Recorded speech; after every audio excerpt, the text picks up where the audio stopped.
What's missing from your survival kit is far more likely to get you killed than what's in it. You've seen the checklist and bought the gear, but those standard store-bought bags are dangerously incomplete. They prepare you for a minor inconvenience, not a real crisis. Today, we're pulling back the curtain on the overlooked, underrated, and often unknown items that are the real difference between life and death. Section 1, the trauma tool your first aid kit is missing. Here's the deal. You don't really have a first aid kit. You have a boo-boo kit. It's packed with cartoon character bandages, little antiseptic wipes, and maybe some aspirin. It's perfect for a scraped knee at a picnic. But in a real survival scenario, a bad fall, an axe slipping, any serious injury, that little kit is worthless. The number one preventable cause of death in trauma situations is uncontrolled bleeding, and your colorful bandages aren't going to stop it.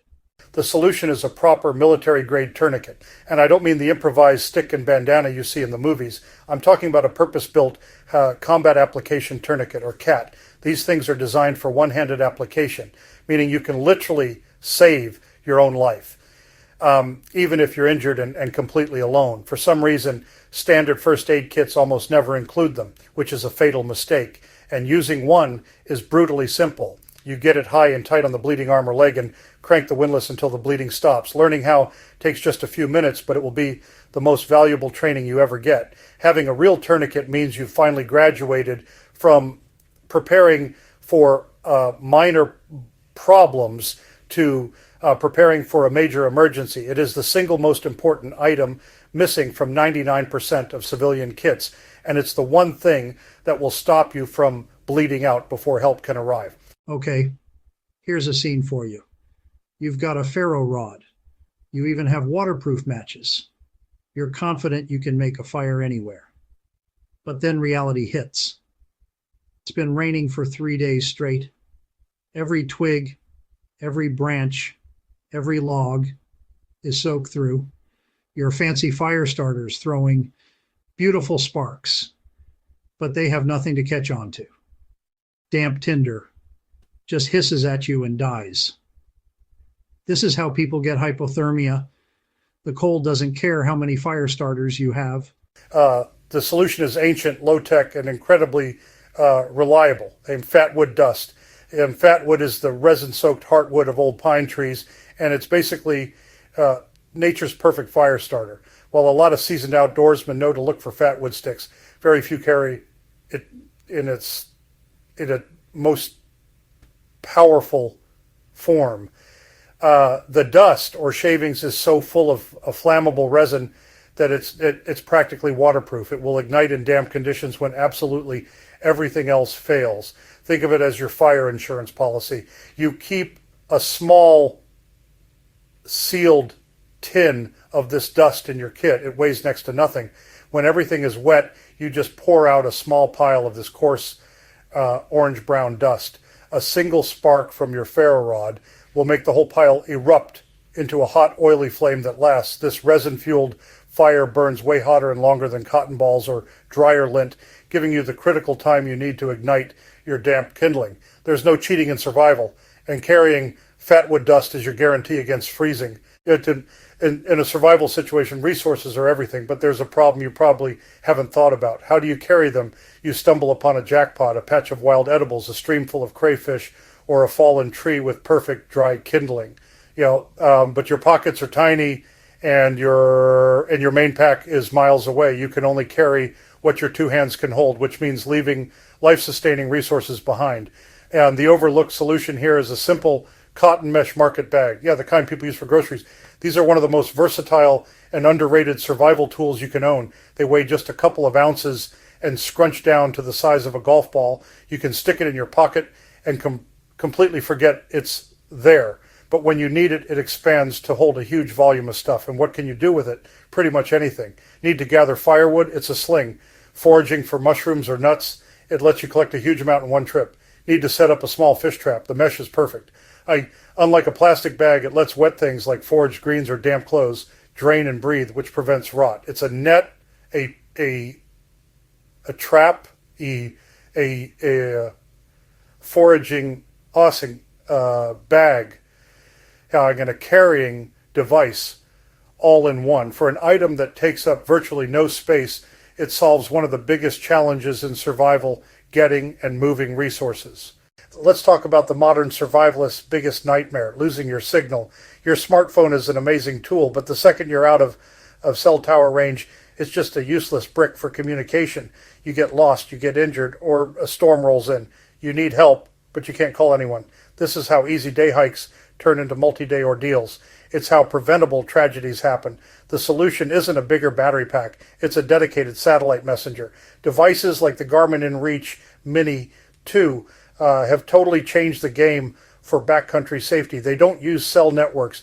They use a global satellite network to send and receive texts, track your location, and most importantly, trigger an SOS button that alerts a 24/7 emergency response center. This thing is your ultimate safety net. Before you leave, you can send a link to your family so they can track your progress on a map in real time. If you're just running late, you can send a text message saying you're okay from literally anywhere on the planet. And if the worst happens, you push one button and you are connected directly to rescue professionals who will get your exact GPS coordinates. This isn't just a gadget. It's a modern lifeline that makes the fear of being truly alone an unheard of thing of the past. All right, we're halfway through, and if you're already having that uh-oh moment about your own kit, you have to watch my most popular video, 5 IFAC mistakes that could kill you. And the stuff we talk about here goes way beyond the basics and could one day be the tip that saves your life. Don't miss out. Here's a problem that can take you out of the game completely. A hand injury. Your hands are your number one multi-tool. You use them for literally everything, building a shelter, making a fire, defending yourself, giving first aid. And yet most people pack nothing to protect them. A deep cut from a sharp rock, a puncture from a thorn, or grabbing the wrong plant can lead to a nasty infection that makes your hands useless. And in a world without doctors, a simple hand injury can become a death sentence. And the solution is a pair of heavy-duty puncture-resistant work gloves. And I don't mean those flimsy gardening gloves. I mean industrial or tactical gloves made from materials that can take a beating. Leather-palmed or nitrile-coated work gloves give you a great mix of protection and dexterity. They're like a second, tougher skin, shielding you from all the sharp, jagged, and toxic things you'll run into. Think about it. When you're chopping firewood, they stop splinters and cuts. You know, when you're building a shelter with rough branches, they save your skin. If you have to field dress an animal, they're a barrier against bacteria. They let you handle a hot pot from the fire, push thorny bushes out of your way, and work with broken materials without thinking twice. In an emergency, your ability to work is your ability to live. Protecting your hands is one of the smartest things you can do. Let's be honest, that classic Mylar space blanket is mostly useless. Sure, in theory it reflects body heat, but it's also a paper-thin sheet of plastic that tears if you look at it wrong, makes a ridiculous amount of noise, and offers almost zero real protection from wind or rain. Trying to wrap yourself in a flat, flapping blanket in a real storm is a miserable, pointless exercise. It's a one-time use item at best and gives a totally false sense of security. The solution is its smarter, tougher big brother, the emergency bivy sack. A bivy is basically a sleeping bag made out of that same heat-reflective material, but it's waterproof, windproof, and shaped like a bag, not a sheet. It provides complete 360-degree coverage. It's a self-contained, minimalist shelter in a bag, and it works so much better. You don't just wrap it around you, you get inside it. And that simple change instantly creates a pocket of still air that your body heats up, while the windproof and waterproof material shields you from the elements. Most are made from tear-resistant material, making them way more durable than those flimsy blankets. And a good emergency bivy is only a little bigger and heavier than a space blanket, but it offers 10 times the protection. It turns what could be a desperate situation into a survivable, if uncomfortable, night.